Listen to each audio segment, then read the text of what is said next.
Okay, guys, 40 here. Let's turn things over. Let's see what Tucker Carlson has to say. Okay, Tucker in Brazil.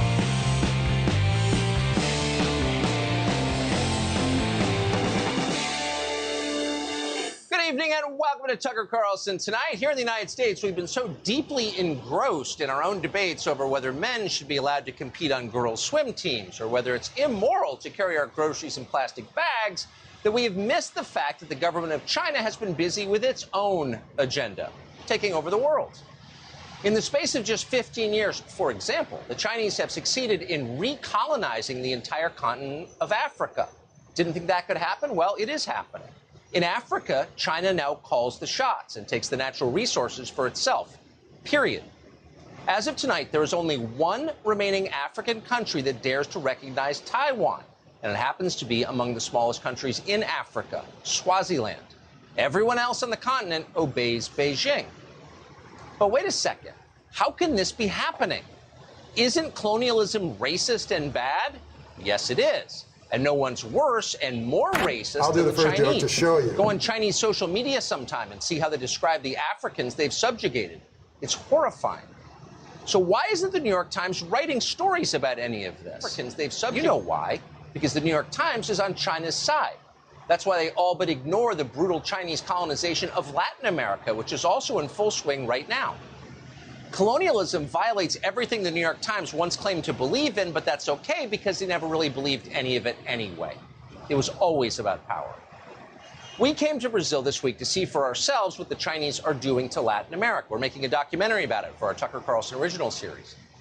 Brazil has the last pro-American government in Latin America. It's our single most important ally in the Western Hemisphere. Allowing Brazil to become a colony of China would be a significant blow to us and potentially a very serious military threat. The Biden administration appears to be in favor of it. One person who's emphatically not in favor of it is the president of Brazil, Jair Bolsonaro. So, of course, the American media hate him. Here's some of their slander. The United States isn't the only country lurching dangerously towards authoritarianism. It is happening all over, indeed.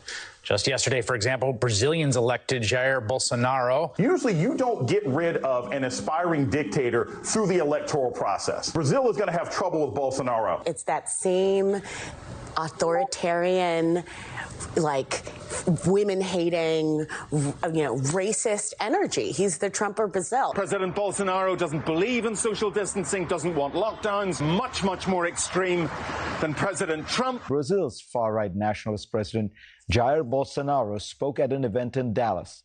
These two men and fellow travelers like Donald Trump and Vladimir Putin represent the growing global threat to the ideas of liberalism. These are people whose research consists of 3 minutes on Wikipedia on the way to the studio. He's a racist! Of course he is. He, quote, doesn't want lockdowns. There's your proof. But it is the last clip from plagiarist Fareed Zakaria that explains why they're so mad at Bolsonaro.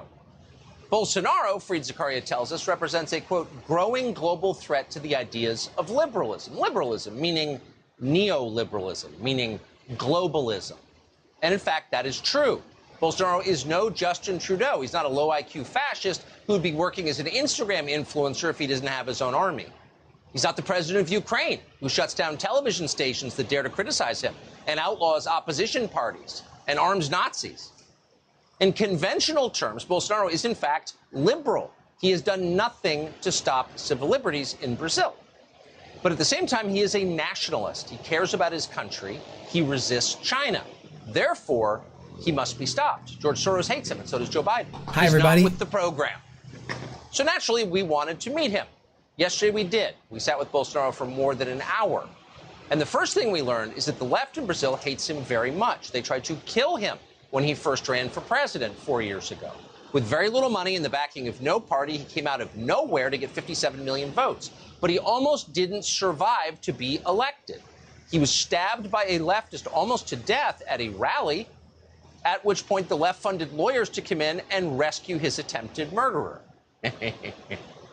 An amazing story that hasn't gotten a ton of coverage in the United States. He's an authoritarian, says MSNBC. All right.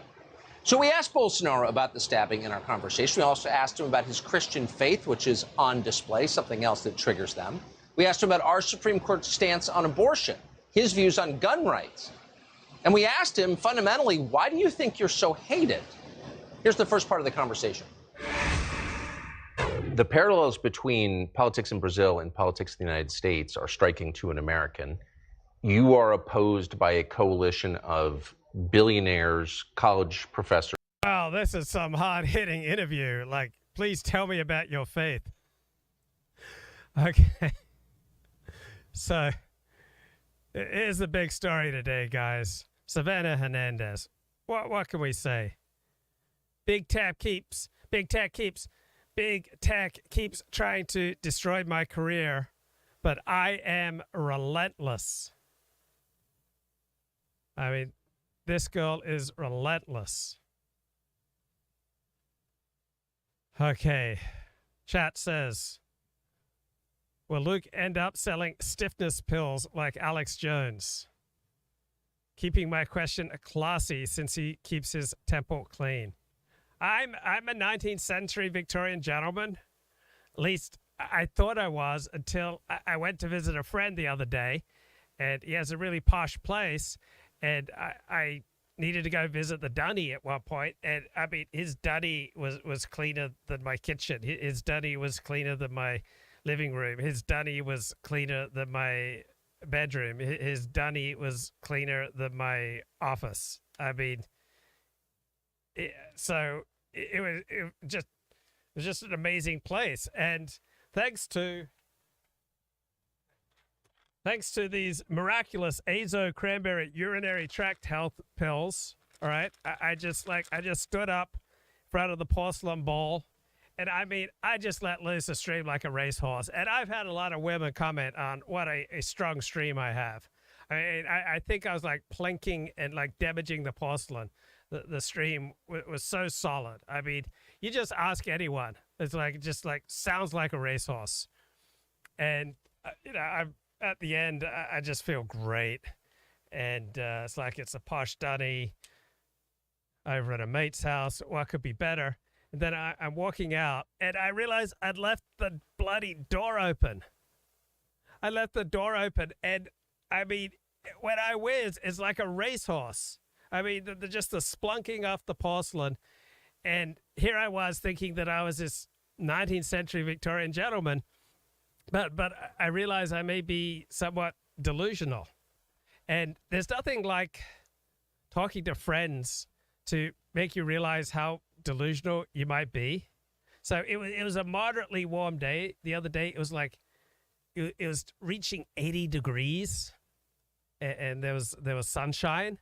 And so my friend offered me a ride back, right? It was like 1 mile away, but he offered to drive me home, like just 1 mile. It's like, and I thought about that. I am 56 years of age, and I've never offered anyone, a 1 mile ride home. I mean, even women that I was dating, even women that I knew intimately, I would often, drop them off at the corner, and they'd have to schlep a mile, to their place. I didn't want to miss Mincha. Like, I had one woman stop dating me because I let her off at the corner because I needed to get to Mincha Mariv, man. I needed to, reconnect with Hashem and follow the mitzvahs. So I couldn't believe that my friend offered me a ride home, a 1 mile ride, it 80 degree possible temperature. I was thinking, wow.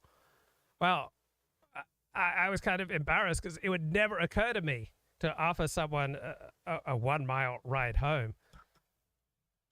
And then it made me realize again that hospitality is not one of my strong suits. So let's say you're coming to LA and you think, oh, I got to rock up to 40's house. 40 will put me up. No, 40 will not put you up. 40 will likely not even drive you around. He certainly won't drive you 1 mile just because it's like 80 degrees out. And so I mentioned to my friend that, I'm not really strong in the virtue of hospitality. And I thought, okay, I'm now off the hook. I've been clear. I'm not, not particularly strong on the character asset of hospitality. I'm not like Abraham in the Bible. And I thought, okay, good. We can just move on now. But my friend said, well, the good thing is that's easy to fix. I didn't know we were then going to talk about maybe fixing improving on, making progress with my character defects. I thought I just confessed that I suck at hospitality, and then we just move on. But, I can improve. And so I was talking about how I don't like to date women my own age. I don't particularly find them attractive. I'm really only interested in dating women under 40. And my friend made the obvious point. There are many very well-preserved women in their 50s. Is this just another example of my self-destruction? Right? Is this just another example of my martyr's complex? That, if I don't get the 32-year-old, like somehow I'm going to overlook the attractiveness of, say, a 55-year-old woman, I mean, who has so much more life experience, who's probably so much stronger, who's, willing to call me out on my stuff, all right? And I'm going to pass that by? I mean, how self-destructive am I? So I think this is a reason why many people kind of minimize the whole human connection thing, because when you start connecting with people, you see how deluded you are, you see how selfish you are, you see how you're lacking in social graces. You see all these ways that you need to improve. You see how you've been, lying to yourself. I just thought when it came to my character defects, I could just name them, claim them, and then we can just all move on and share a dirty joke. But apparently some of these character defects are relatively easy to make progress on. So here we go. Rest in peace, Dr. Zelenko. Yeah, thank you, Dr. Zelenko, for the Zelenko protocol. So he's been dying of cancer the last 4 years. Luke, beware of Brazilian women who make it to the U.S. There are suspect ways that they earn that plane ticket. I remember there was one guy who didn't appreciate my blog, and he said, don't you know that for less than the price of a plane ticket to Brazil, I could have you wiped out? Stick with the lying Lady Cassidy from yesterday, 25 years old, Luke's favorite. Yeah, I think 25 is a good age for me. I'm 56, but I'm incredibly immature for my age. So I don't know that she was lying. I just think her claims deserve an honest hearing and investigation. But you look at the mainstream media, and how do they cover it? It's all about, the campaign to discredit Cassidy Hutchinson has begun. Well, I hope so. I mean, should we treat her words as sacred scripture? Oh, no, can't question Cassidy Hutchinson. I mean, if her allegations don't stand up to scrutiny, they're not important. But why is questioning Cassidy Hutchinson, why is that heresy? All right? There should be campaigns to discredit people who dominate the national conversation. I mean, accurate criticism makes me better. Accurate criticism would make Cassidy Hutchinson better. Accurate criticism would make the Democrats better. Accurate criticism would make the January 6th committee better. Accurate criticism would make Tucker Carlson better. Everybody is better with accurate criticism.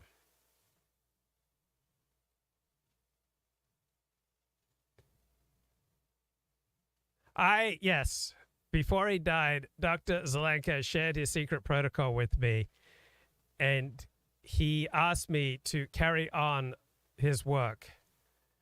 And he sent me to a pond where the Lady of the Lake kind of arose out of the depths, and she presented to me the Zelenko protocol or the pills, and she said, "It has been given to you to carry on the Zelenko protocol." I can do no other. So Ed Dutton had Baked Alaska on. Oh man. So even Odyssey's been DDoS attacked for a week now. Rumor all rivals to YouTube are being served lawsuits right now. There's a funny Baked Alaska clip about 20 seconds long where he's talking to this girl about pussy, and then he asks her if she's single, and she says yes, and then he says, "Can I have your phone number?" And she says no, and then her friend says, "Look, she's 13." But I don't think I could play it, because I don't think you're allowed to play clips of kids. It's a whole different level of YouTube. I mean, who needs the aggravation? 40 won't drive me to a kosher deli? No, I'm sorry. I blame this dribble on Rio. These sparkling insights, you blame that on Rio? Man. All right. Savannah Hernandez. Big tech keeps trying to destroy my career, but I am relentless. Yeah, what about the Ludovico treatment? That has not been given to me to carry on the work. But when the time comes, I shall be willing. All right, Savannah Hernandez. Now, I don't know about you. Have you ever heard of Savannah Hernandez before? So, one great thing about Savannah Hernandez is she has very healthy self-esteem. So this is on humanevents.com. Since I was a young girl, I've always felt I needed to make a positive impact with my life. I just never thought the politics is where that impact would be made. I also never thought that after 4 years of literal blood, sweat, and tears, all of my hard work and dedication to this field would simply be deleted. Well, why didn't you back things up? So I keep my notes for this show in a Gmail draft. And I don't know what happened. I plinked something on my keyboard and deleted the whole draft. And then I spent an hour trying to retrieve it, but there's no way to retrieve a deleted Gmail draft. I tried to turn off Wi-Fi to my other devices and try to retrieve it that way. No, all the notes that I've built up of topics that I haven't shared with you yet, just all deleted like that. So if something's important to you, make sure you have it backed up. And if you feel too backed up, don't forget azo cranberry urinary tract health. Okay, it's common knowledge that Twitter is the new public square, and for independent journalists like myself, it's one of the most powerful tools at breaking national news. But shock and awe here, it's not a fair playing field. Well, did you know that you can back up all your tweets? You can back up all your Facebook information. You can back up everything you've used with Google. So you can back up your Google Gmail. You can back up your YouTube videos. I started my career in 2018 after almost 5 years of documenting the biggest events in recent history. The Black Lives Matter riots of 2020, January 6th, Biden's collapsing economy. I have been permanently banned from Twitter for simply sharing my work. Welcome to journalism in 2022. Telling the truth is almost an impossible task, and it's getting more dangerous by the day. Journalists like myself have been met with violence in the streets, slander to our names, and repeated targeting by big tech and left-wing supporters. Man, that is terrible. I'm gay. Yeah. What age did you know that you were gay? I think at 10 I knew that I think at 10, but I wasn't I wasn't clear on my gender. Yeah, I think it was around 10 as well when I started questioning if I was bi, and then since then it was kind of like a slippery slope because I was like, am I bi, omni, lesbian, and then I kind of came to the point, and then now recently I've been like, am I pan? But then I think now I'm starting to realize that I'm queer. But yeah, it started around 10. It wasn't fully formed, but I guess that's when I realized, wait, that's a possibility. Yeah, I am genderqueer, transmasc, and queer. What's transmasc? Transmasc is people under the non-binary umbrella identifying or presenting masc. Masculine? Yeah. What about you? I'm trans and my sexuality is unlabeled. I use he, him pronouns. Yeah, and I use he, they pronouns. Tell us what you guys identify as. We're asking everyone here today. Gay. Gay, cis, what is it? Cisgender male. There we go. I don't know. Gender neutral or gender fluid. I think that's what they said. I don't know. I'm confused. So you identify as gender fluid? I don't know. Pronouns. She, her, it. I feel like honestly, it should not be a bad thing. I've talked to people who go with they and them. I'm like, well, in the grammar of things, how would you want to represent yourself? I was like, I guess it, because it's you're it. You're the it. Like, it shouldn't be a bad name. It should just be owned. Gay. Yes. Yes, I love. You identify as he, she, her, Oh. She. Pronouns are he, him, sometimes use they. I don't give a shit.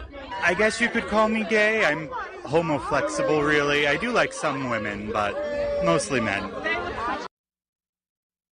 Wow. Powerful, powerful stuff. Okay. Laponia says, Ford refuses to follow me back. Well, let me have a look, bro. I don't want you to suffer like this. Do you want to share your name? I don't even know what you're going by, so. The only Laponius I know I'm following. Luke hungers for Savannah Hernandez. Baby making cannon to fire out 40 and babies to rule and to regulate. Her hair is darker and shinier than a garbage bag. This is too complicated, Laponius. LPMX11. Oh, you were banned? LPMX11. Oh, are you an Asian girl? Pretty cool. Wait, is everything... Oh, that's LPMX11. No, that's not you. I can't figure out who you are. It's up to you, bro. You have to DM me. It's way too complicated. Glib Medley says, my sexuality is top shelf. Mount Rushmore actor Tom Byron does interviews for $200. Excellent. Pony says, I was over the target, bro. I am a journalist. I was banned from Twitter. Tucker is wider than Luke Ford's teeth. Not easy. Yeah, if Tucker wasn't doing boring stuff in Brazil, Luke wouldn't be spewing introspective drivel. Whoa. Whoa. I mean, I kind of look for common sense to Glib Medley, so I'm gonna have to pray on that. Glib is the master chatter. Okay. Savannah Hernandez. Back in 2020, after 3 years of hard work, I had amassed a pretty solid Twitter following. Access to this program had allowed me to break news multiple times and landed me news and radio hits on various networks such as Fox, OANN, Newsmax, and Blaze TV. My hard work had paid off, and my dream of telling the truth was now a reality. Then it all came to an abrupt halt when Twitter decided to delete the entire career I had worked for, and at 23, I was suspended from the platform for ban evasion. Initially, I felt discouraged. I'd put my life on the line, gotten beaten up, maced, and tear gassed to give Americans the best coverage of every event that I could. However, I wouldn't let this deter me. I started a second account. Less than a year later, my work would again be censored after breaking national news. So I don't hear anything in this article about how maybe I played a role in my own misfortune. Maybe I shouldn't rely on someone else's platform, particularly if I'm very likely to be going against the leftist ideology of the platform.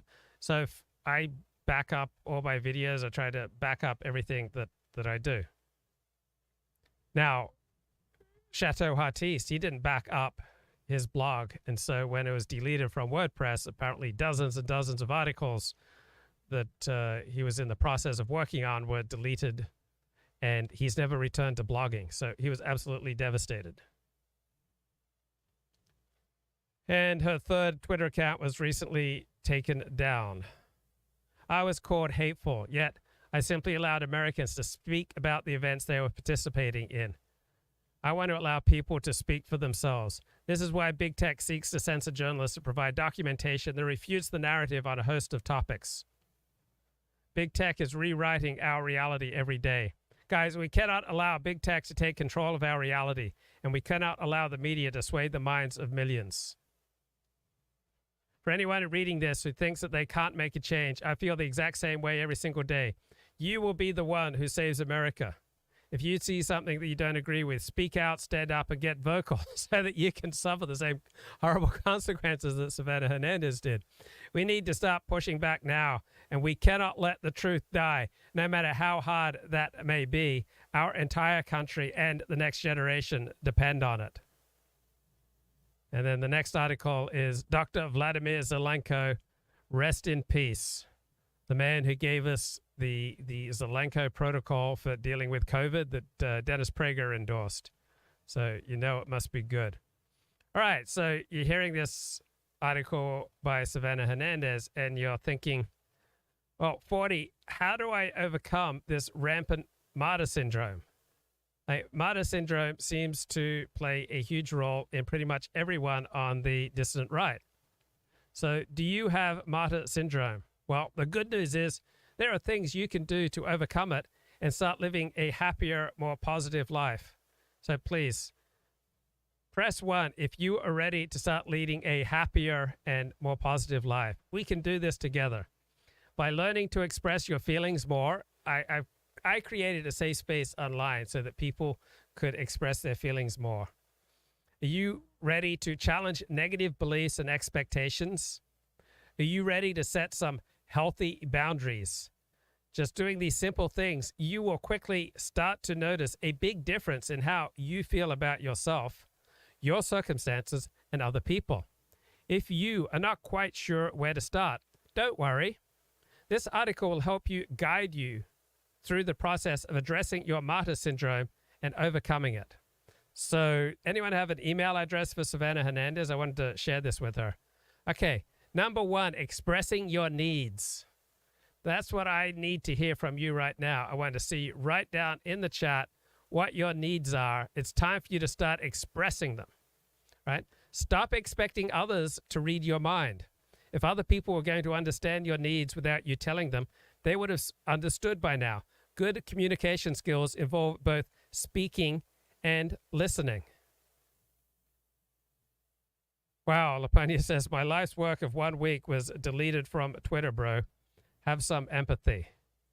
Man, just a stunning interview here with the leader of Brazil. I can't believe I'm not showing it to you. I can't believe I'm robbing you of this.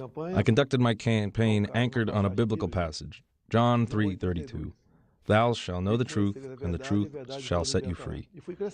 The media never gave me any visibility or space. Much to the contrary.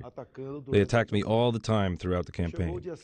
On September the 6th, 2018, the eve of the election, I suffered an attempted assassination. The far-right candidate Jair Bolsonaro was being carried through a crowd. You can see him there on the shoulders of some supporters when suddenly a man with a knife stabs him in the abdomen. Doctors say my survival was a miracle, and the same is true for my election. And a very important factor, which you may perhaps not be aware of, is the fact that Brazil had a country that, upon taking office as president, the incumbent president surrendered strategic positions in the cabinet political parties, including the cabinet ministries, state banks, state companies. I did not do that. So I got a lot of pushback, strong pushback from Brazilian parliament, and we were able to withstand. In 2019, in 2020, of course, the pandemic hit and everything changed. And this country was doomed to a fiasco because many governors actually gathered forces through the economy to defeat me. We were able to successfully come to the end of 2020. Okay, thank God. Thank God. Is it Jair Bolsonaro? Thank God he doesn't have martyr's complex, but you might have martyr's complex. So let's start expressing our needs, right? If you've got a need, I want you to write it down right away, and let's see if we can start meeting your needs in a straight way. Okay, I want to be clear. This is a very Torah-centric show. All right, so a simple conversation can clear up a big misunderstanding. If you are trying to express yourself via pouting, sulking, or otherwise acting out, you cannot expect to be understood. Recognize that the only way another person will understand you is if you reach out to that person.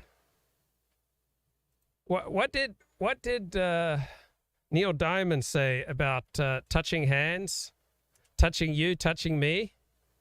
Right? I mean, I think that's what the doctor here is talking about. When it began, I can't begin to know, but then I know it's growing strong. was in the spring and spring became the summer, who'd have believed that you'd come along? Hands, touching hands, reaching out, touching me, above the waist, touching you, sweet Caroline, bum, bum, bum. Look at the night and it don't seem so lonely. We've filled it up with only two. And when I hurt, hurting runs off my shoulders. How can I hurt when holding you? One, touching one, reaching out, touching me, touching you. I've been inclined to believe they never would. Oh no. Good times never seem so good. All right. So this is a safe space to express your needs. Reach out and touch faith. Okay.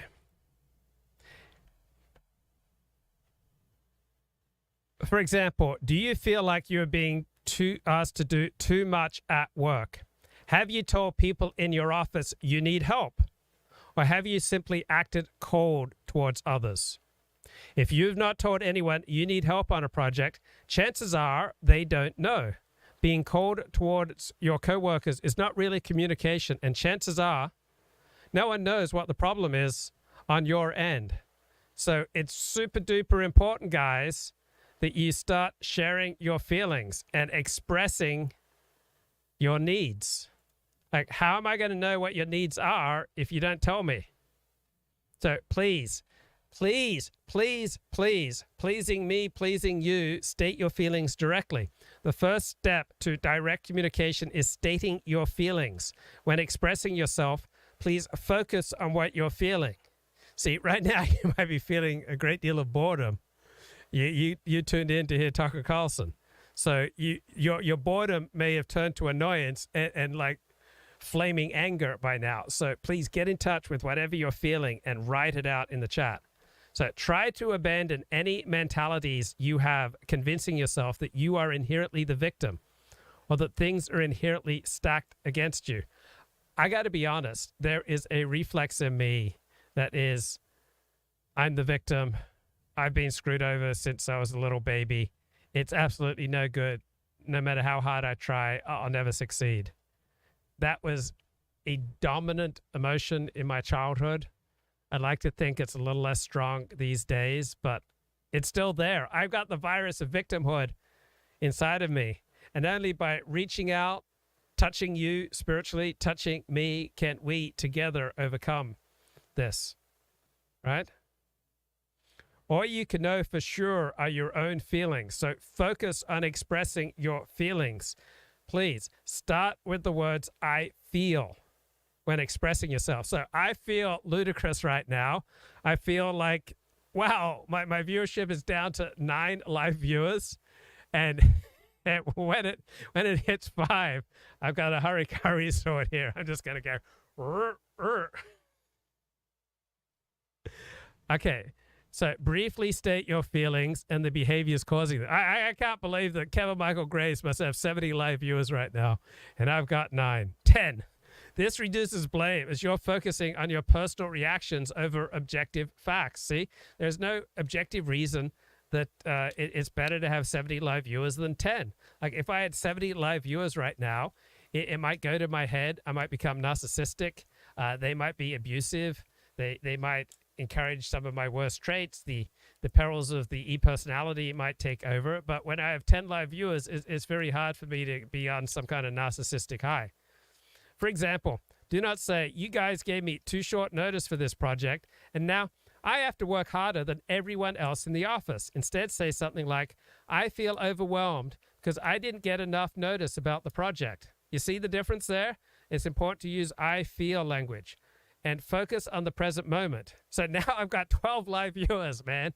And so because a minute ago I had 9, I really feel like this is the start of something big. Focus on the present moment. Express how you feel now. Do not let past emotions or problems control how you act now, right? And don't be afraid to ask for help, right?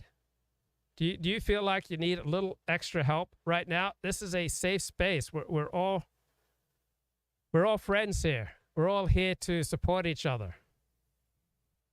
Express your needs. Look at Laponius. He expressed his needs for me to follow him on Twitter, and we make that happen. People with martyr syndrome may hesitate to express their needs. They may hesitate to ask for help. Rather than reaching out and explaining what people can do to help, you may prefer to view your situation as hopeless and harbor resentments. I'm afraid that I have often done this. Wow, this kind of characterizes my life up until about age 27. Dominantly in my life before 27, and then moderately in my life after 27. However, this is unhealthy long term and can lead to strained personal and professional relationships. All right, are you experiencing strained personal and professional relationships? You need to go to this WikiHow article on overcoming martyr syndrome. If you need something, say so. For example, if you need help, just ask. Say something like, I could really use some extra help on this project if any of you have any downtime. I'm finding these pictures super helpful. How about you? Oh, yeah, I could use some help. I could use like a caller onto this show. So how do I get a caller onto this show?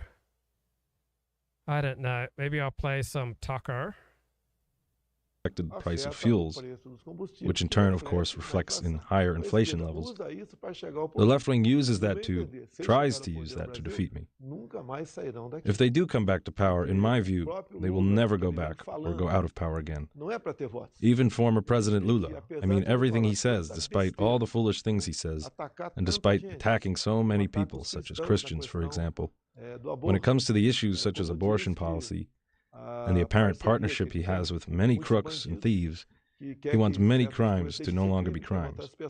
And he wants to be able to lend money to dictatorships all around the world. He wants to disarm the good, willing population. They also want to revitalize the MST, the Landless People Movement, and arm them. I mean, they should have no less or no more than 10% of votes, but they do. The opinion polls conducted by Data Following, one of the last polls indicated that Lula is perceived as being more honest than I am. I mean, this kind of opinion poll, of course, is totally mistaken and doesn't work, but they do conduct these polls to attach some element of credibility There's been a lot of potential future manipulation of votes. That's a suspicion we clearly have. That's actually more than a suspicion. We have some circumstantial evidence, and if the left wing does come back to power, in my view, they'll never leave power anymore. And this country will follow the same pathways as Venezuela, Argentina, Chile, Colombia. Brazil will be one more wagon in that train. And the losers will be the Brazilian population, and also the left wing itself. I mean, the left-wing voter will lose as a result, and all of South America will be colored red, if you understand me. And in my view, the United States will become virtually an isolated country in the world.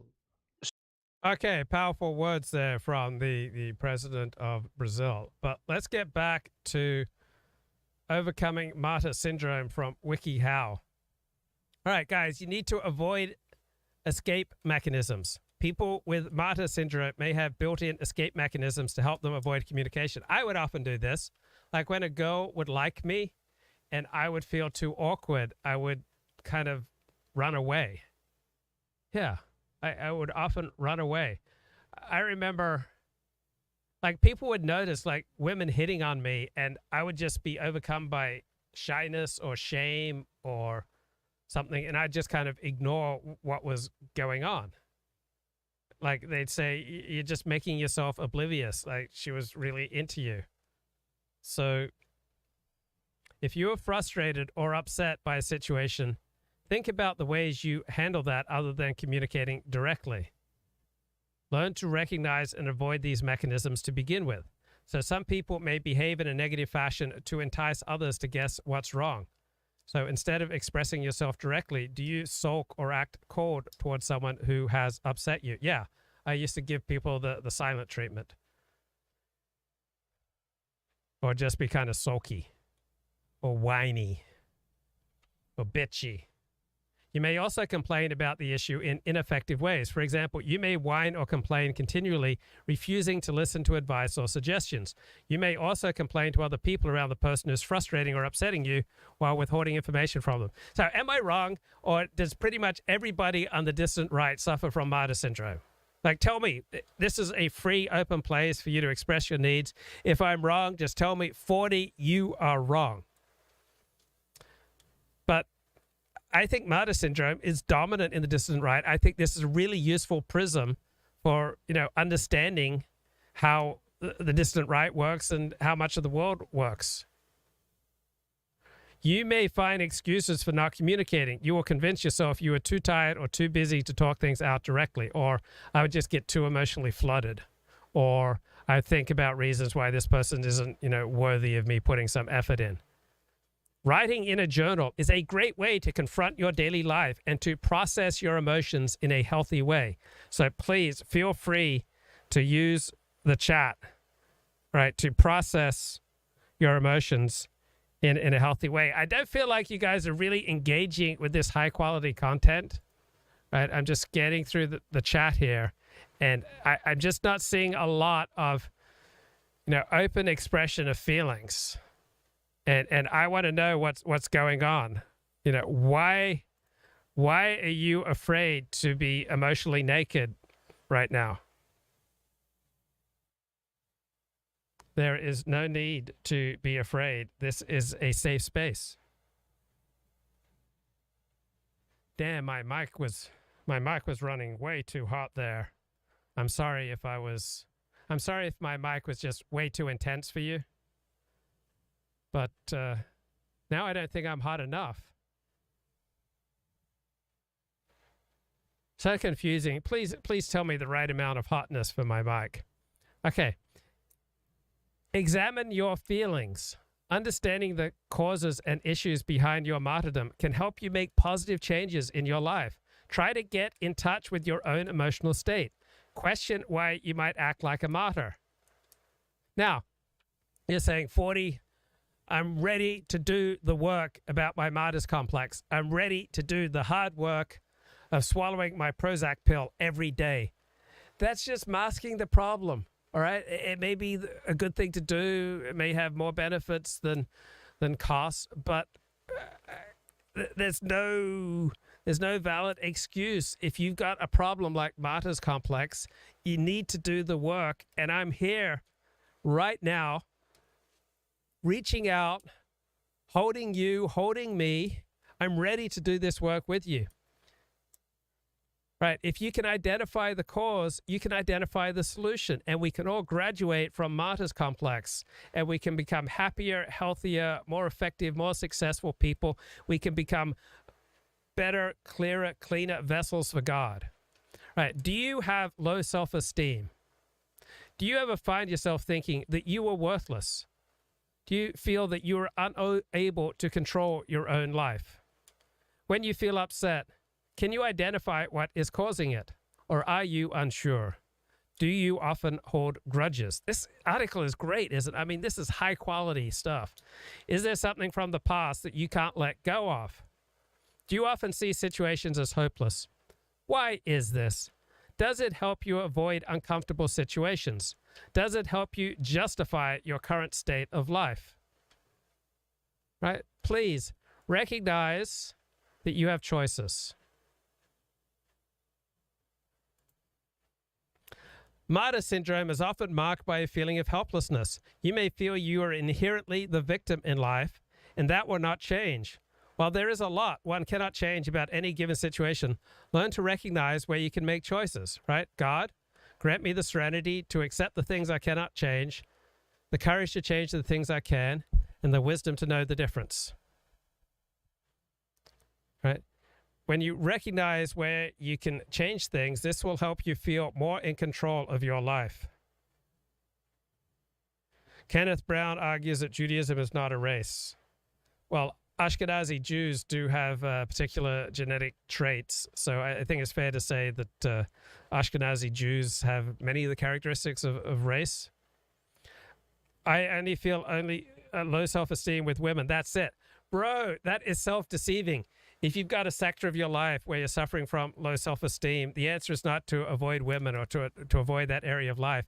If you've got a problem with low self-esteem around women, guess what? You have that problem all throughout your life. It's like bone cancer, right? My mother, she got breast cancer and they cut off her breasts, but the breast cancer turned to bone cancer and she shriveled away to 60 pounds and she died. So, bro, you've got bone cancer, right? And you think if I just stay away from women, my bone cancer, it won't be so bad. But if you got low self-esteem around women, you've got low self-esteem all through your life, and it's time to get to work on this, right? If you are, irresponsible at work, you've got a problem with irresponsibility all through your life. If you lack conscientiousness at work, you've got a problem with a lack of conscientiousness all through your life.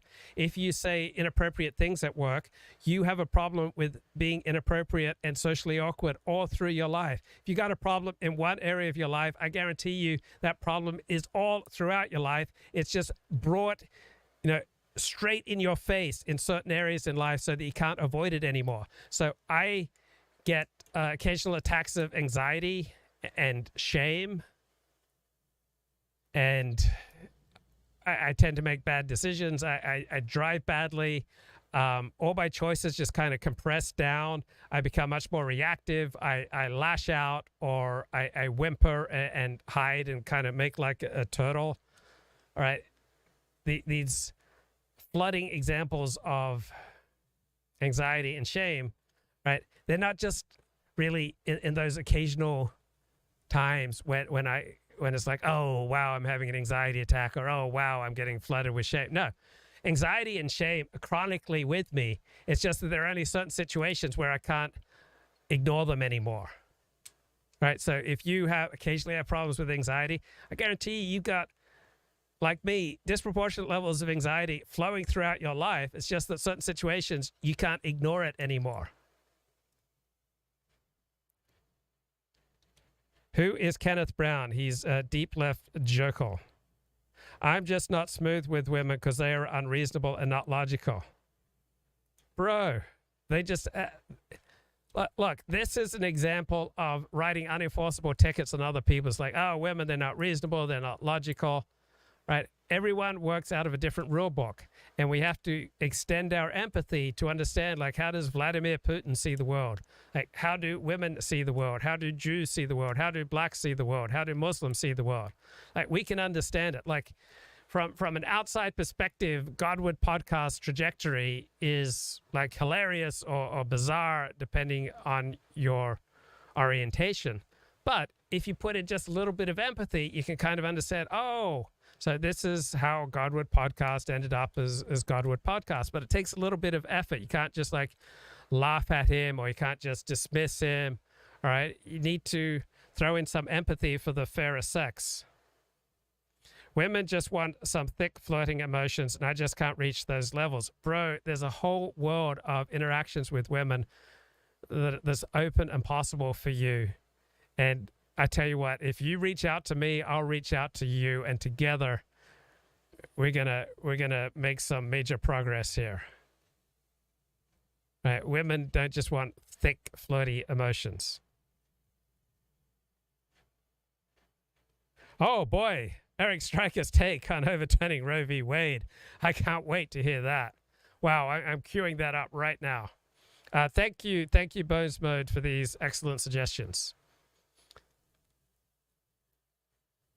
Everyone finds their job stressful. Having to do things you dislike at work is part of life, and you cannot fully control stressful situations from occurring. However, you can control your reactions and your coping mechanisms.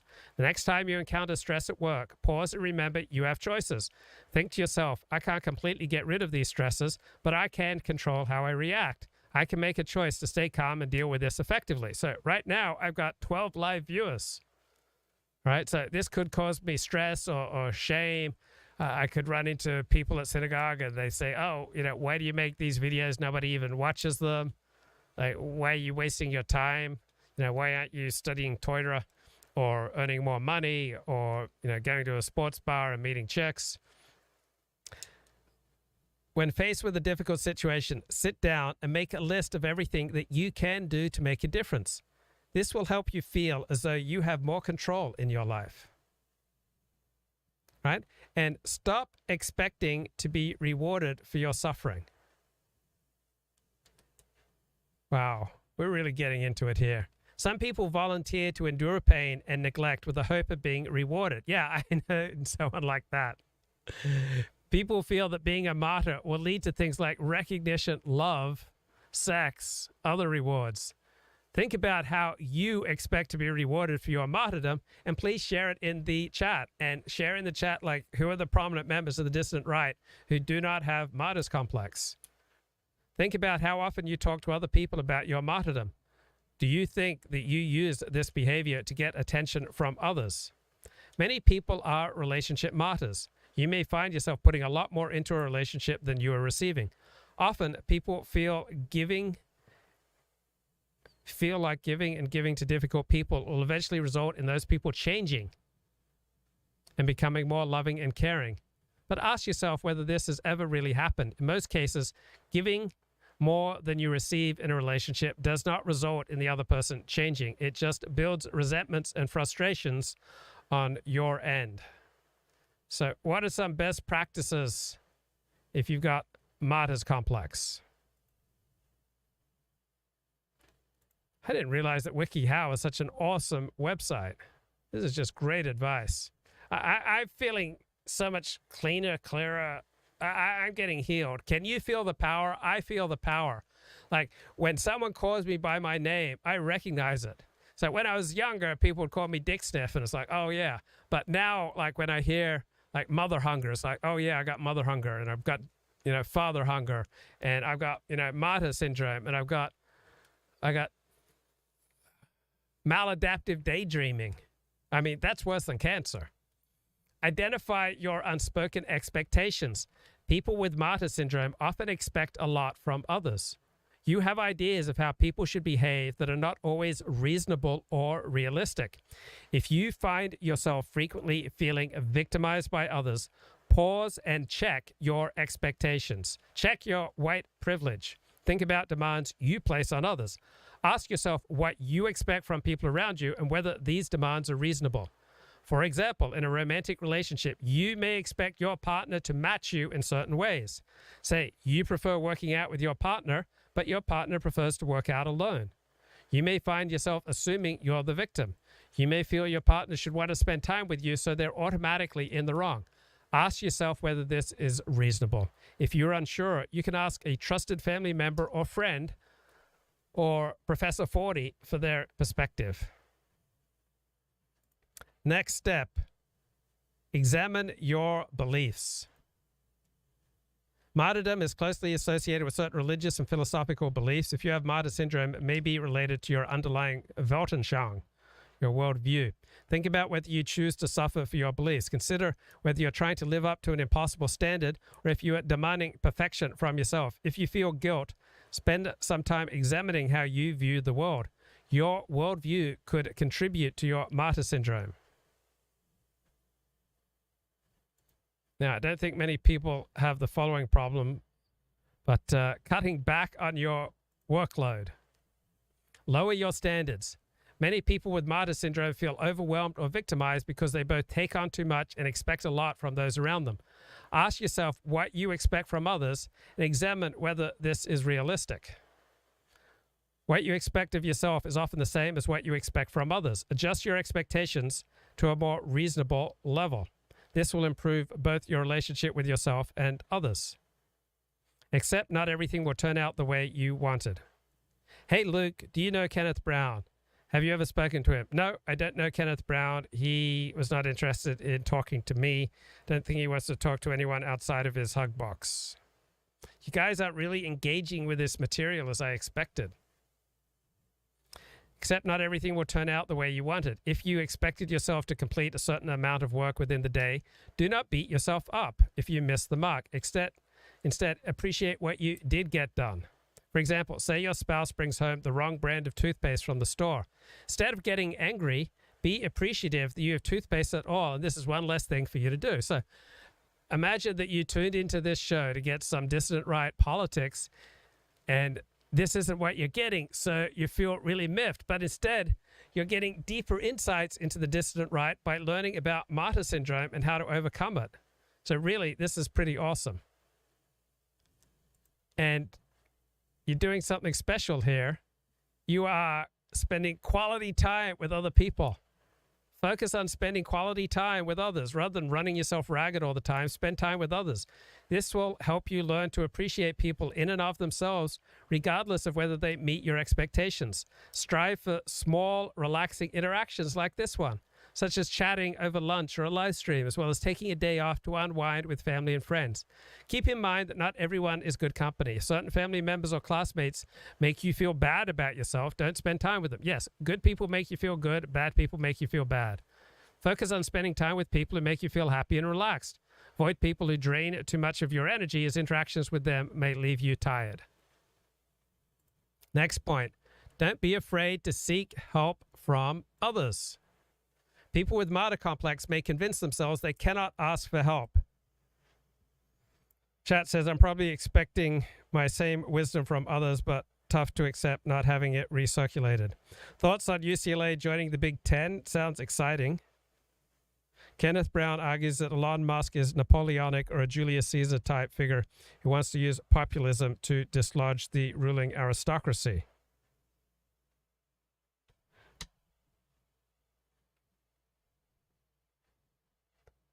If you feel the inclination to ask someone for help, you may find yourself making excuses as to stop yourself from reaching out. For example, you may convince yourself that person is too busy or that you don't want to burden them. Remember, everyone needs help sometimes, and there's no shame in reaching out. So when I am dealing with anxiety or fear or pain, 99% of the time I turn within to deal with it. So I would be much better off if I reached out to others. So some people reach out to others when they're upset, and they'd do better with like a 50-50 mix, reaching out to others or, working on it internally. Learn to set effective boundaries. Every time you say yes when you mean no, you are sabotaging yourself. You can learn to politely and respectfully decline to do what people ask you to do. Before you agree to someone's request, ask yourself some questions. Ask yourself if you truly have time. Commitment should make you feel good about yourself and not bitter and overwhelmed. So I do this show pretty much every day, every weekday at 5 p.m., and I'm happy to do it. And if there's a day where I don't want to do it, I simply won't do it. And if there's a week where I don't want to do it, I won't do it. And if there are weeks that go by where I don't feel like doing it, I won't do it. Think about the commitments that really make you happy and prioritize them over things that drain you. Say yes to things that will make you feel personally fulfilled and pass on other commitments. Next, do something for yourself every day. Something healthy, all right? Even if it's something small, do something for yourself every day that makes you feel less of a martyr. Find ways to give yourself a small treat. For example, take half an hour before bed every night to unwind with a book. Make it a ritual or habit, such as spending an extra 5 minutes in the shower. Not in California, though, we got a drought. Relaxing or meditating in the morning. Consider treating yourself to something bigger every week or so, such as a manicure or a pedicure or a bubble bath. Oh, man, aren't you so much happier now that I shared this? About the martyr syndrome. So the martyr syndrome is a syndrome, psychological syndrome, where people, for whatever reason, feel that they have to become the self-sacrificing heroes in their life. Businesses did them wrong. People did them wrong. They have a sick relative, but none of the other relatives are as self-sacrificing as they are, so they have to take off work to take care of their relative. They gave up on their dreams out of sacrifice for their husband or wife or children. That's what I want to talk about today. So I'm going to start by telling you a story where I work, and just so you know, I've changed situations around here with this story. There was a man who, to me, seemed like a hard worker initially.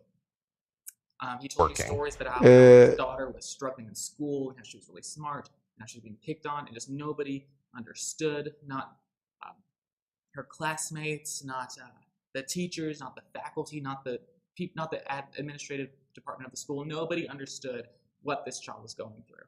And she would have to he'd have to take off work early and go and get his daughter.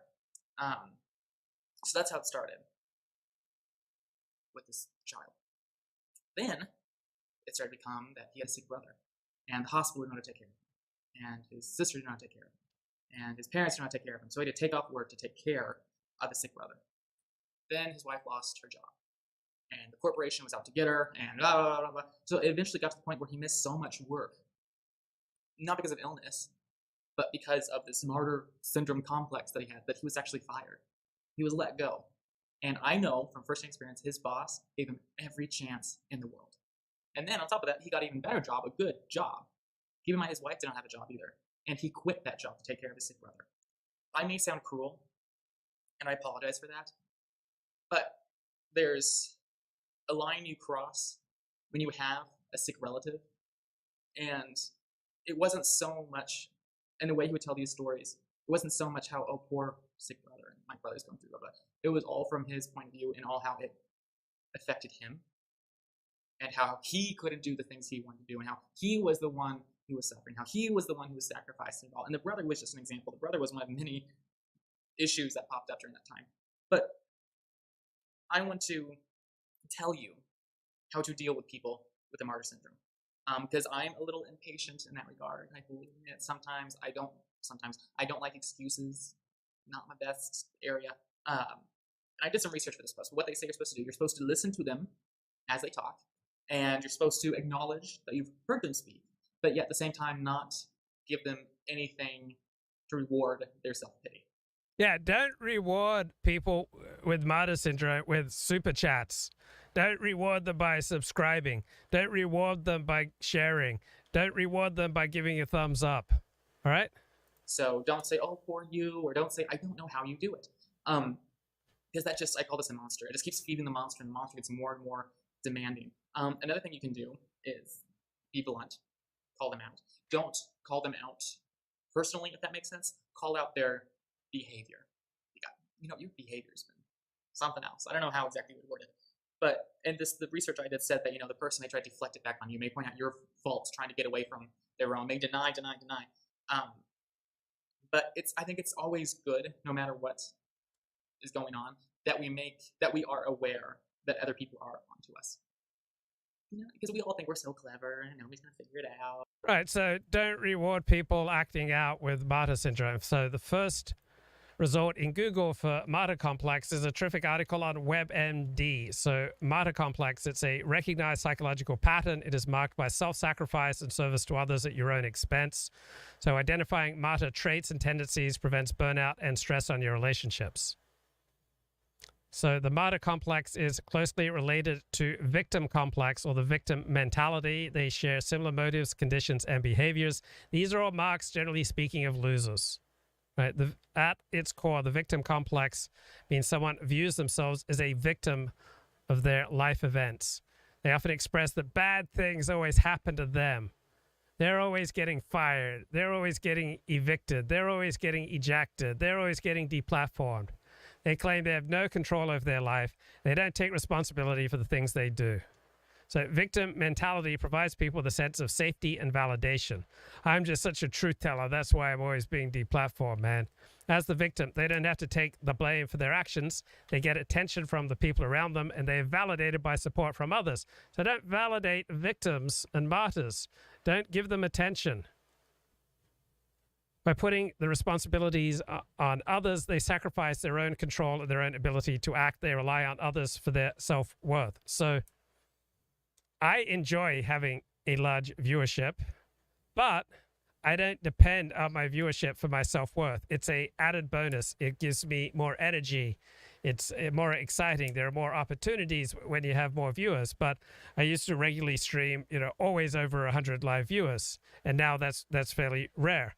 But I am not, dramatically less happy, because just like I can validate when I do a good piece of writing, when I open it up, look at it in a browser, when I read it, when I get a chuckle, when I enjoy something I've written, I know it's good.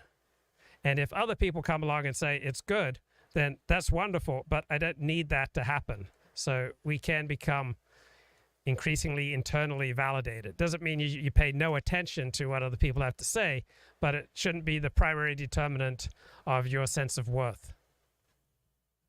So with both martyr complex and victim complex, people rely on others. So those who turn themselves into martyrs victimize themselves for the alleged benefit of others. They constantly sacrifice resources against their own self-interest.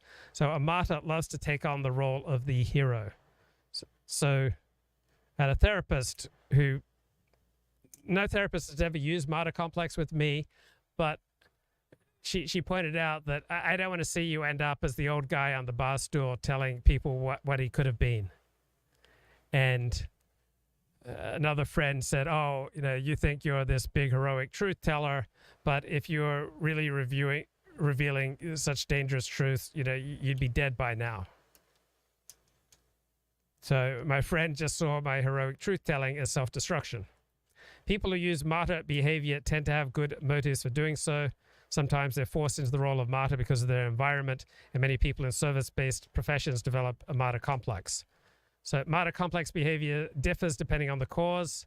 So here are some signs of martyr complex. You dismiss your actions, you minimize your accomplishment, you say it's not important when you make sacrifices, you just do it for the good of making the sacrifice, not for the praise of being recognized. Being the hero. So this is hero syndrome. It's a sign of martyr complex. You often play the hero, do everything yourself, you solve everyone else's problems without complaint. Lacking self-care. This is a huge giveaway. You can't pour from an empty jug. If you're in a situation where you're constantly giving and letting your personal health slip away, you are likely exhibiting the patterns of a martyr complex. Seeking chances to sacrifice. Right? A martyr looks for opportunities to step into harm's way. So just like an angry person looks for opportunities to get angry, the self-destructive person looks for opportunities to destruct. Having unrealistic values. A martyr may view their actions as an expression of how much they care. You may feel that if you're not working hard for people every day, it means you don't love them enough. So martyr complex often gets deeply embedded into your life. It makes it hard to address. So here are ways that you can shift your thinking, find a support group, invest in yourself, set aside time and resources for things you enjoy, devote time for your physical health, journal, express gratitude for yourself and others, spend time with family and friends in places where you don't need to help and where you can enjoy each other's company. So learn how to put your health and your well-being first. So don't be a martyr. Personal understanding of this that maybe isn't standard, or at least isn't standard anymore. Maybe it used to be. So I've got my mage hat on today, channeling the muses or whatever. And so I thought I would start with actually the Gospel of John, not do them necessarily in the order they appear in the Bible, because I think John is the place to start for the uninitiated. I think it's a special letter sort of to the heathens, the Gentiles. So let's do it. I'm just going to read through this. John 1, by the way, is pretty long, so this one might take a bit, but I'll try to get through it in less than half an hour.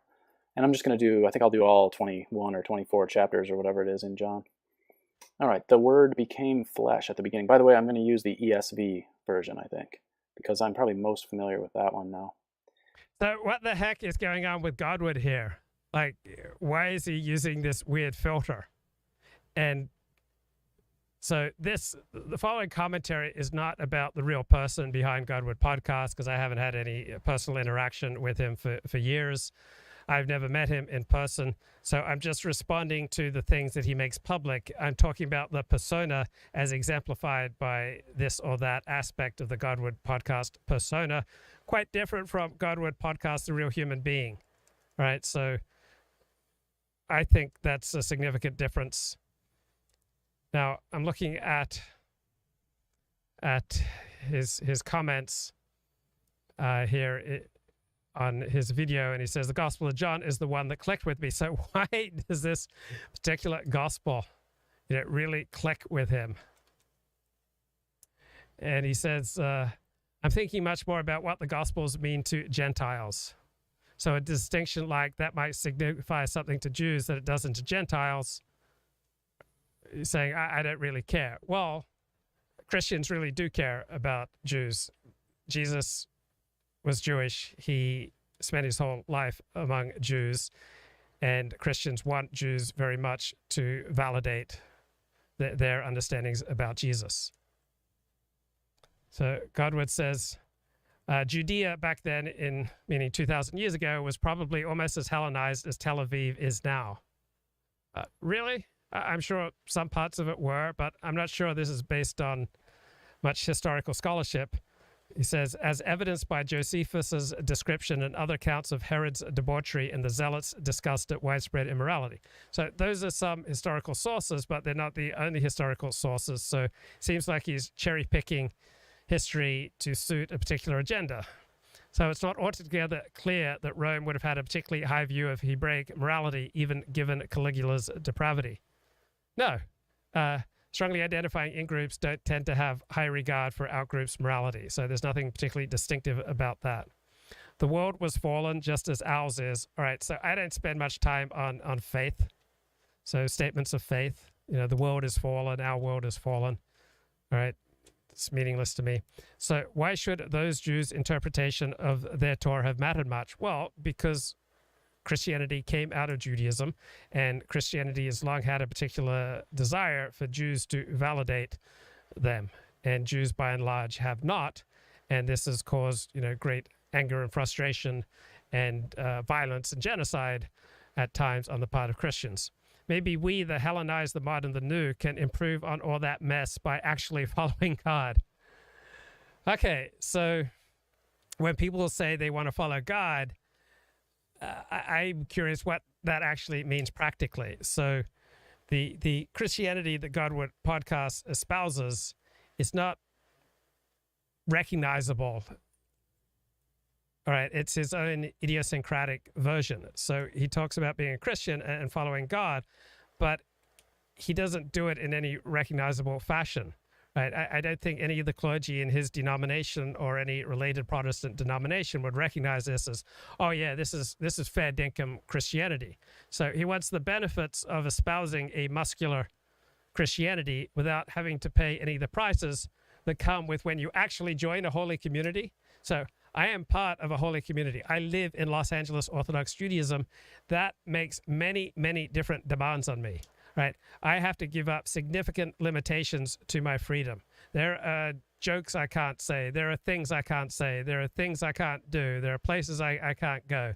Right? My life is heavily circumcised and circumscribed because I have concrete commitments to Orthodox Judaism and to Orthodox Jewish events and synagogues and groups that I participate in Los Angeles.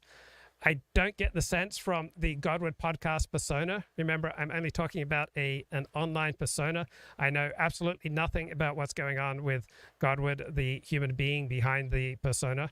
But just from the persona that he puts forward publicly, I get no sense that he's actually a part of any concrete Christian community, that he's living in a holy community where he has leaders and where he's being held accountable for things he says and does, and that there's a price to be paid for living in community, and that he's paying the price, he's paying the sacrifices because he actually believes in what he's talking about, rather than, a Nick Fuentes style, I'm all about Jesus, man.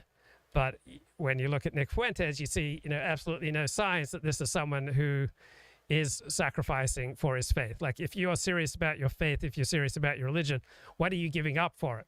So you won't find me live streaming on the Sabbath. You won't find me live streaming on Jewish holidays, right? You won't find me eating, well, it's not attractive to me, but there are all sorts of, non-kosher foods that I'm not going to eat. But honestly, that's no sacrifice. So maybe we should actually follow God rather than merely thinking of ourselves as chosen because our book says we are. So this kind of strikes me as bizarre distinction, right? Following God is based on a huge amount of a non-rational leap of faith. And believing that you are especially chosen by God is simply based on, in part, a non-rational leap of faith.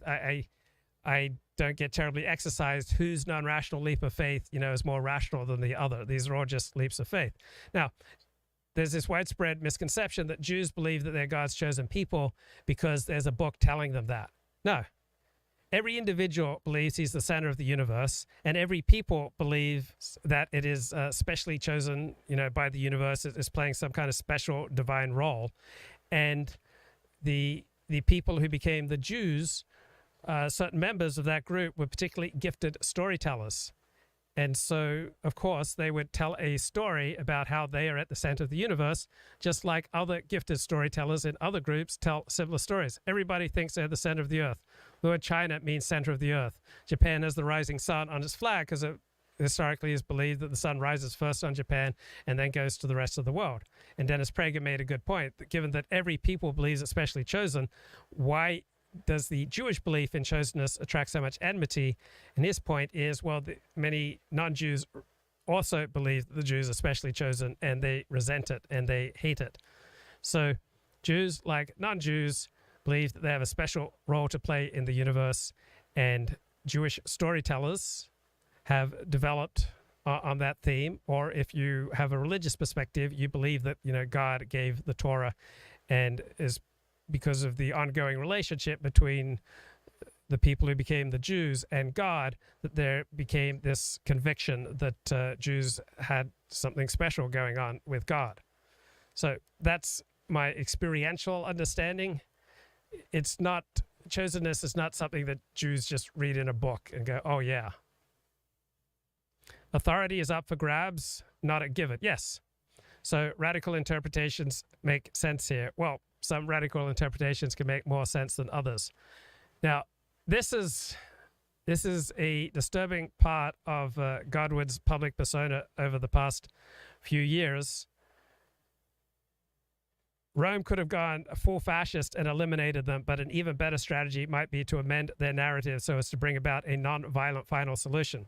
So Godward's public persona has become obsessed over the past few years with a final solution to the Jewish problem. And so he would say, look, I don't want any physical harm happening to Jews. I just want them to convert to Christianity and cease being Jewish.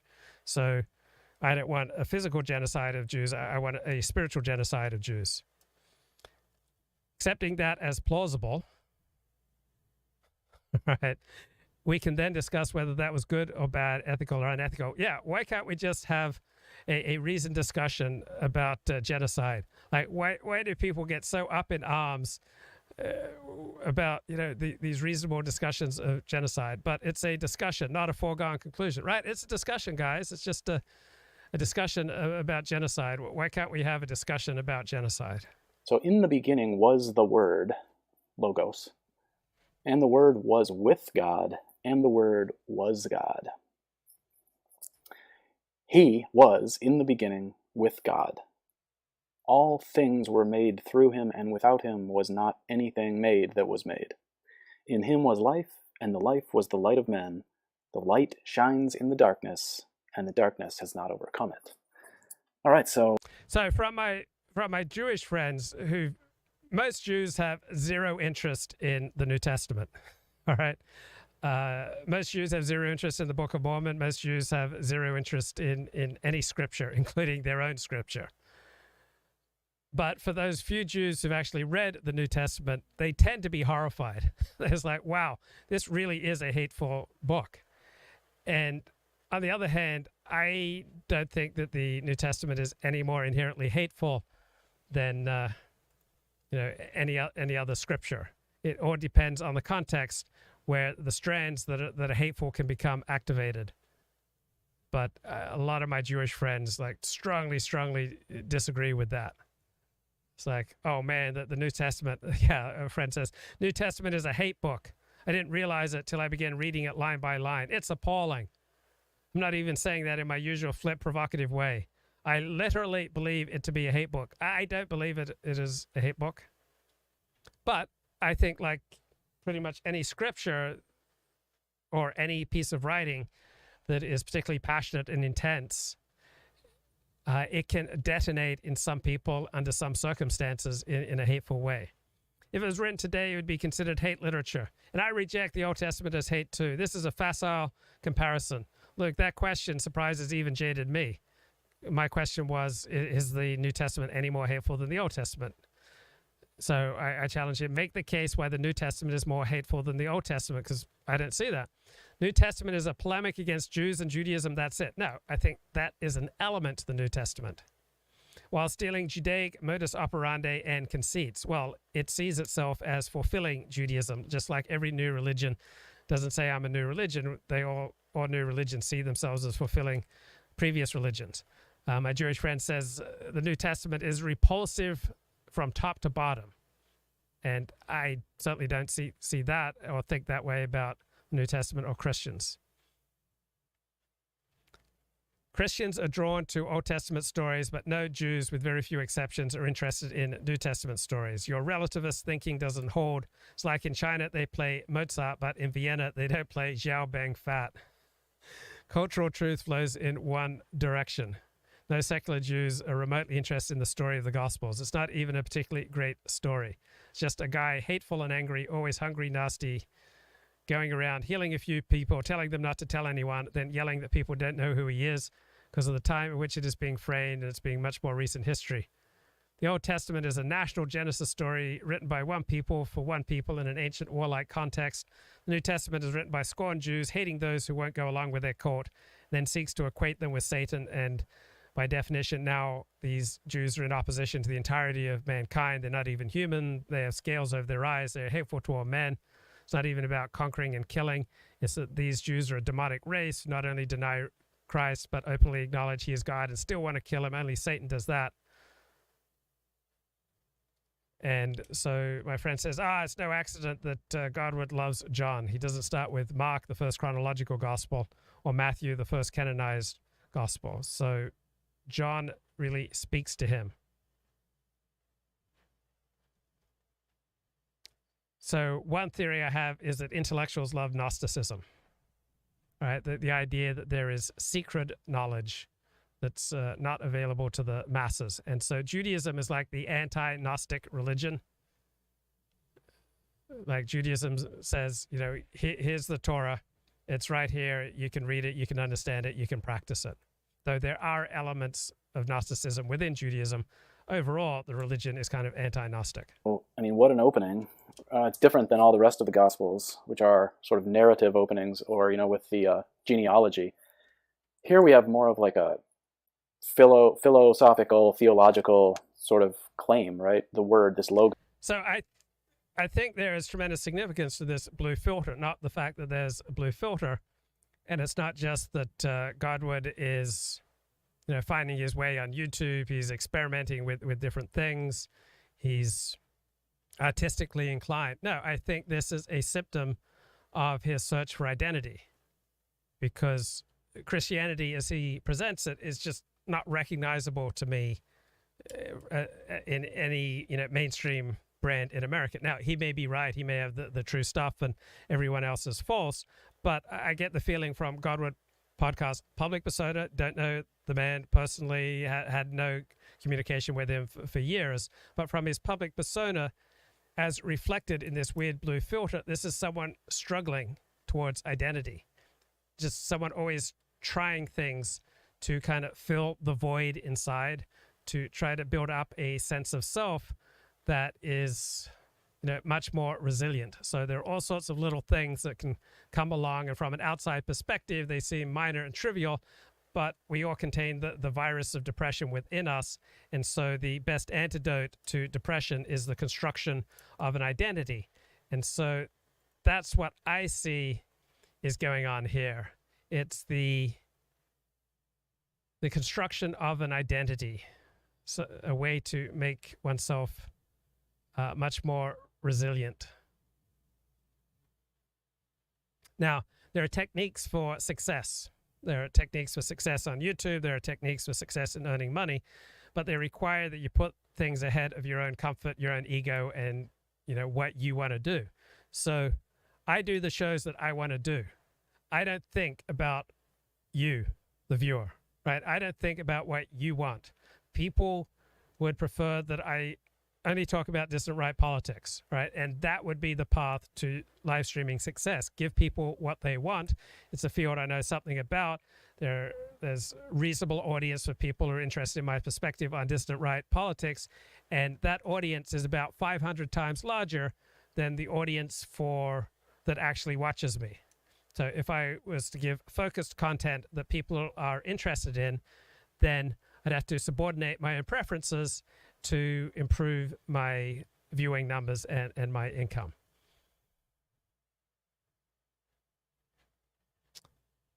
So let me play a little bit more here from Godward. Logos thing, which is presented as like a like an idea, and of course it does have precedent in the Greek tradition. Heraclitus uses this term in very similar ways. So if you look up logos and Heraclitus, you'll find some of his sayings that are most interesting related to this. Philo of Alexandria, the Greek or Hellenized Jew, wrote about logos. Logos was understood, it seems, to be a kind of theological concept, I guess, where the idea, and it's I shouldn't even say theological, more like metaphysical, where the idea is that it.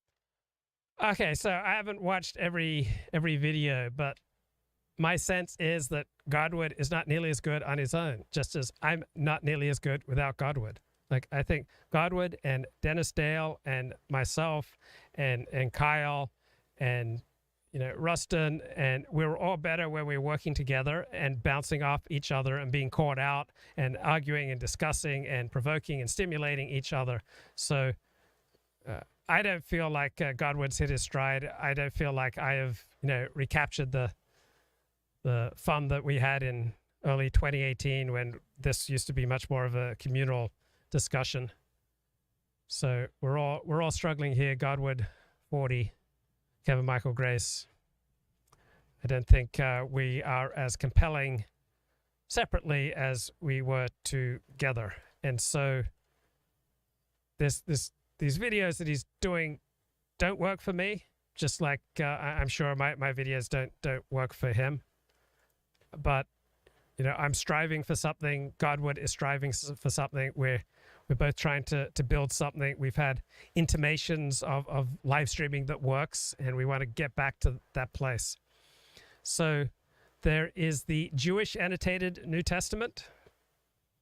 So you get some Jewish scholars commenting on the New Testament. So here we go, the introduction to the Gospel of John. So it's the fourth gospel due to its placement in the New Testament and filled with paradoxes and contradictions, both in the content and the reaction it evokes in readers. So it's the most explicitly anti-Jewish of any of the New Testament books. So it tells the story of the Son of God who becomes flesh and dwells in the world. So it's really a work of Hellenic Gnostic mystery cult religion.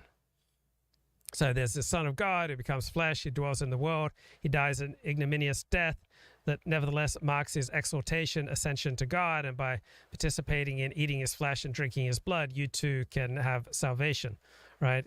You get the divine triumph over the forces of evil. So on the one hand, there's this beautiful vision of a future salvation that is also a present reality. So many people love this gospel because of its sublime language, the beautiful imagery, its ability to lift its readers out of the historical moments of Jesus's life to the lofty heights of the cosmos. Now, others hate it, and admittedly, my reaction is I hate the Gospel of John because of its insistence on the exclusive truth of its message and the absence of space for any other way of viewing the world. Now, what's paradoxical about the Gospel of John is that it really wants to claim a relationship to Judaism. It makes abundant use of the Hebrew Bible through all sorts of direct quotations and allusions. It also wants to appropriate its characters, its motifs, and then stories that are reinterpreted so that the main characters of the Hebrew Bible really are proto-Christians. So the Hebrew Bible is reinterpreted through the lens of faith in Jesus as the Christ and the Son of God. And there are some parallels to other 1st and 2nd century Jewish sources. Now, when John quotes from the Hebrew Bible, it seems pretty clear that the authors of the Gospel of John didn't actually know Hebrew. They're overwhelmingly relying upon a Greek translation. So like the Apostle Paul, they seem to be very much claiming a Jewish connection that is above and beyond what they really have. So Paul, claimed to be the greatest of the Pharisees, but he didn't even know Hebrew, ergo he was never a Pharisee, and his lack of knowledge of Hebrew meant that he didn't have any standing in Jewish life, but he went on to found another religion where he had tremendous standing. Now, for many Christians and non-Christians, the Gospel of John is highly disturbing because it's very negative representations of the Jews. So the Jews are shown to be the arch enemies of Jesus and of followers. The Jews are shown to be blind to the truth. They're shown to be relentless in pursuing Jesus to the point of masterminding his demise.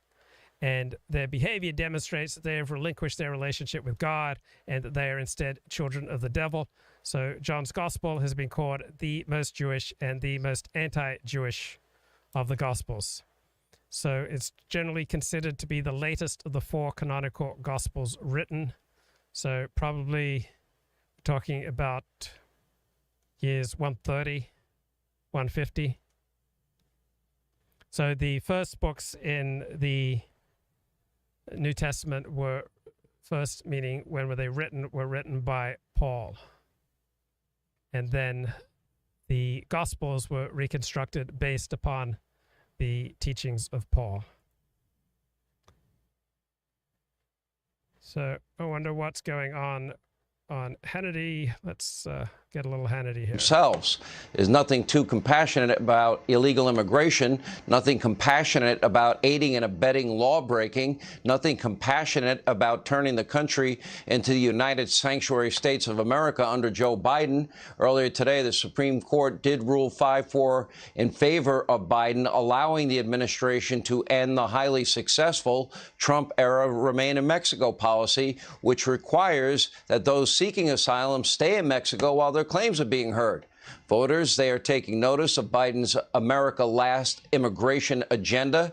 67% of Americans give Biden a failing grade on the crisis. And according to new findings from Rasmussen, guess what? Only 59% think Joe is mentally and physically, 59% don't think he's physically and mentally up to the job. Here with reaction, American First legal founder Stephen Miller, along with Arizona Attorney General, Republican Senate candidate Mark Brnovich is with us. Let me go to the legal side, Mr. Attorney General. The court's majority pointed to language in the law that says the government may return migrants to a nearby territory, noting the discretionary nature of the wording. I took that to mean that they kind of said you can do it, but I didn't quite understand the rationale behind that. Do you understand it? Well, Sean, thank you for having me on. And I think we all recognize that what the Biden administration is doing is systematically not only dismantling ICE, but eradicating the southern border. And our lawsuits that we were part of, whether it's Title 42, whether it's Remain in Mexico, whether it's trying to force Joe Biden to finish the wall, those are all designed to do everything we can to prevent the flood of illegal immigration and the flood of drugs from coming into our country. And one of the things that worries me is we have a lawsuit right now over asylum rules. Joe Biden wants ICE, DHS, to be able to give asylum to people now instead of immigration judges. So what has happened now? The Supreme Court has helped set the stage for the incentivization and decriminalization of illegal immigration. We're going to see this wave here. And now Joe Biden wants his DHS to be able to grant citizenship to people that have legally entered our country. You know, Stephen Miller, what bothers me is a couple of things here. Where's the law about aiding and abetting law breaking, sanctuary cities, sanctuary states, for example? I do think what the justices are saying is we do need a new law. As part of any new law, I would require that everyone have a security background check before they can enter the country. I would require a health check, especially in the middle of a pandemic.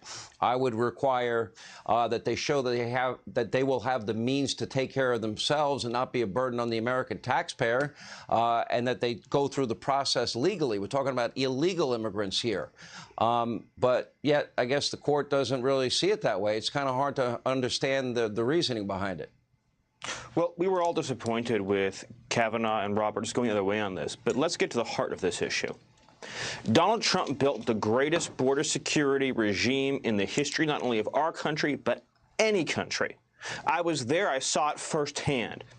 Anyone from any country, anytime, who crossed our border illegally, we sent them to Mexico, we sent them to a safe third nation, or we sent them home. There was no slippage. There were no break-ins. We had zero, I repeat, zero discretionary releases in 2020. You were sent to another country. Biden has spent every minute, every hour, and his deputies every minute, every hour, dismantling border security, dismantling our sovereignty, dismantling our safety, and his hands and his administration's hands are drenched in blood. Americans are dying in record numbers. Migrants are dying in record numbers. This issue alone can give us the largest House majority we've ever had. And if he chooses to run, this issue alone is enough to put Donald J. Trump back in the White House. What's happening to our country is a tragedy of unmatched proportions. And Mr. Attorney General, you know, it's even worse than that because you have process and release. So that encourages and entices people to take this perilous journey. We saw what happened earlier in the week, 53 people dead in the back of that trailer. So it's not safe for any of them. And then when they get here, they get preferential treatment. There's no COVID testing. There's no vaccine mandate. You get a Biden phone and you get a chartered flight to some city or state somewhere else in the United States at some point. So that sounds like preferential treatment to me. I don't know any Americans getting free phones and free transportation. Do you? Hey, Sean, what is going on is not humane. It's insane. And you know, I'm a first-generation American, and I don't do polling, but I talk to my mom and her friends from church and other people that have fled communism, and they will tell you they are so offended by what's going on now. So many recent migrants are first-generation Americans because no one gave them free flights to go visit their cousins. They had to work 2 and sometimes 3 jobs in order to make it. And that's all the American dream is about, is equality under the law, and the rule of law has to mean something. And we have seen that the consequences of a broken Congress has been devastating this country for years, but combined with Joe Biden's open border policies, we are completely eradicating and eliminating the rule of law, and we are paying the price not only with our lives, but in our treasure.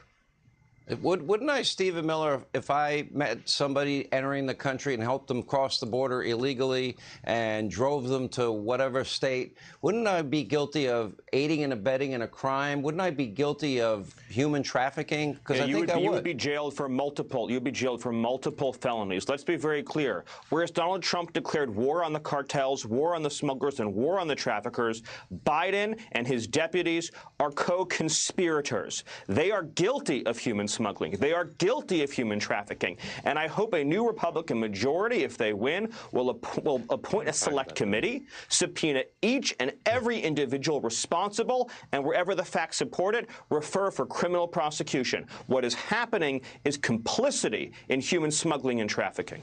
I think it's well said. And by the way, they've encouraged all these people to make this journey. And when people die, guess what? I would argue they are partly, if not wholly, responsible. All right, Stephen Miller, Attorney General Brnovich, thank you for being with us. Straight ahead. Okay, Henrik Palgrim from Red Eyes, not a big fan of the Anti-Defamation League. So here's Henrik. Says the ADL have announced a combat plan to control information globally.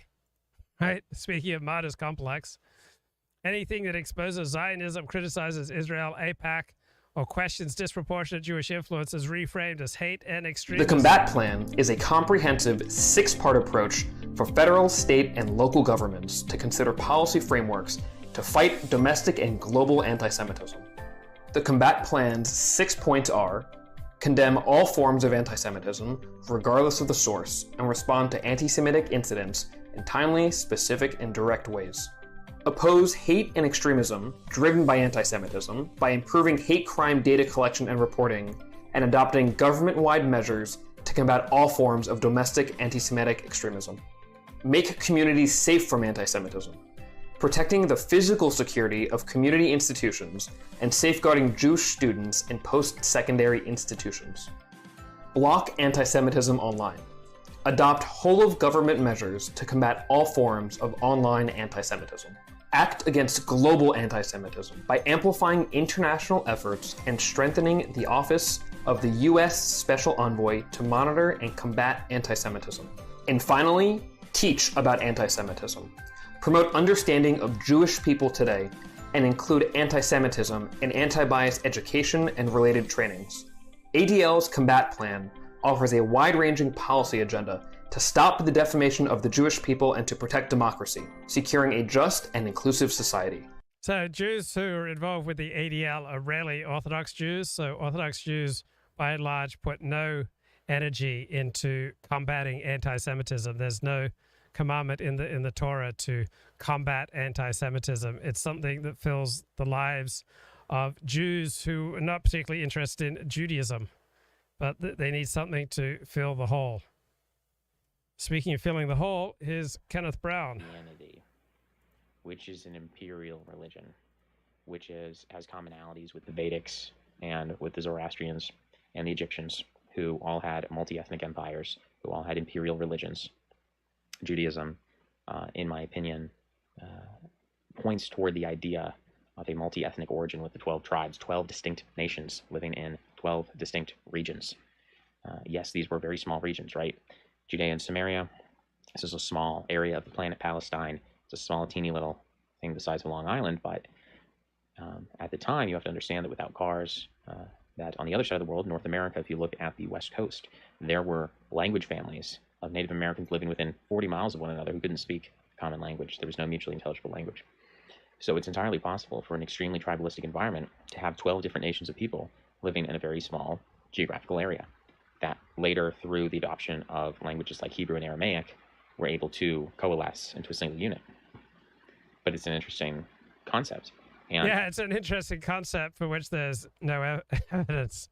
I mean, the evidence is that Jews have, Ashkenazi Jews in particular, have a lot of genetic markers in common. So they're not 12 completely disparate nations, right? There's no. Where does we come up with the idea that the 12 tribes represent 12 nations? That's absurd. Now, thinking back to the ADL video, Jews benefit from accurate criticism as much as non-Jews. And so frequently organizations, activist organizations like the Anti-Defamation League, they fundraise and they get power and prestige by exaggerating the problem. So just as psychiatrists, right? Psychiatrists get more status, more power, more prestige, and more income, the more people they can diagnose as mentally ill and needing their care. So too, the bigger the problem that the ADL can paint, then the more power, status, prestige, and money-making opportunities they have. So the ADL would love to make, criticism of Jews or criticism of any minority group essentially forbidden, which doesn't do Jews any favors, doesn't do non-Jews any favors. We all benefit from accurate criticism. And so if there's such a thing as anti-Semitism, why is it there anti-Gentilism? But you never hear that, right? It's just anti-Semitism. So using this mystical concept is bogus, right? You can certainly be anti-Jewish, like you can be anti-Gentile. Approximately, in my experience, about as many Jews proportionally have instinctive negative reactions to non-Jews as it seems to me non-Jews in America have instinctive negative reactions to Jews. If you strongly identify with your in-group, you are very likely to have concerns, fears, criticisms, and dislike for out-groups. So strongly identifying Jews are quite likely to have fear and concern and dislike for non-Jews, just like strongly identifying Christians or strongly identifying Muslims or strongly identifying blacks or strongly identifying Mexicans or strongly identifying Japanese, very likely to have negative reactions to, out-groups such as Jews. So this is not something that's unique to Jews. It's not unique to anti-Semitism. And suggests that, at least initially, Judaism was an imperial religion that then became what I would call a minoritarian religion. That is, a religion which recognizes itself as being surrounded by masses of people who threaten the integrity and the survival of a particular in-group. Right. So how do you survive as an in-group when you're a tiny minority and you're obviously surrounded by out-groups? The only way that you survive is by constantly reminding yourself of how your ways are superior to those of the majority. Now, at the same time, you'll borrow from the majority, you'll implement some of their ideas, you'll recognize at times that the majority is doing something smarter, wiser, more effectively than you're doing. But generally speaking, the only way to survive as a civilization, as a minority civilization for millennia, is to continually have the mindset of comparing that which is your in-group to the out-group. And it's only by having this obsession with in-group identity that your group is going to be able to survive. Now, in the age of liberalism, in the age that we now live in, this seems all primitive and tribal. Tribal is kind of a dirty word in the 21st century, but it is a practical program for success. Now, one thing I noticed that I want to talk about more in the future is that, generally speaking, when you encounter people who are strongly opposed to classical liberalism, they also tend to be quite anti-Jewish. From Carl Schmitt to other reactionary thinkers on the right, attitudes towards Jews tend to correlate with people's attitudes towards classical liberalism. And people on the far left who also despise classical liberalism will also often have a problem with the tribalism of Jews.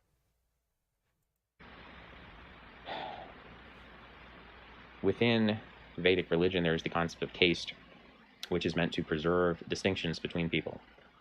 I'm not sure, I'm not aware of any such thing in Zoroastrianism, but I'm sure something existed to that effect in one way or another. In Egyptian religion, you had the pharaohs. The pharaohs were distinct from their bloodline, was distinct from the rest of Egyptian. So I'm not a big fan of an ethnic lobby essentially being given the power to set free speech guidelines for big tech, and that's the situation we have today. What is permissible to say on YouTube, what is permissible to say on Twitter and on Facebook is essentially governed by the preferences of the Anti-Defamation League, which is a Jewish ethnic lobby. I don't think that's a good idea. I don't think that's a good idea for Jews. I don't think it's a good idea for non-Jews. I don't think we should allow any particular ethnic lobby to get to decide what we can say publicly. And if people aren't allowed to publicly criticize your in-group, then your in-group is much more likely to behave badly, and out-groups are going to be resentful of that, right? You give special privilege, special power, special consideration to minority groups that the majority doesn't get to have, then you're essentially incentivizing the majority to have a hostile reaction to your in-group, right? So affirmative action has not brought about racial healing in America. It just provokes resentment. Any kind of affirmative action, any kind of special treatment for people on the basis of their beliefs or on the basis of their race tends to develop rage on the part of outgroups. I don't see how this is something that's good for America. I want to talk a lot more about martyr complex. I want to hear from people on martyr complex. It just seems dominantly prevalent throughout the distant right. It's a subset of victimhood thinking, right? That when you fail, when you have problems, it's because you're a victim. So I want to find out, are there any prominent members of the distant right who don't evince strong elements of martyr complex?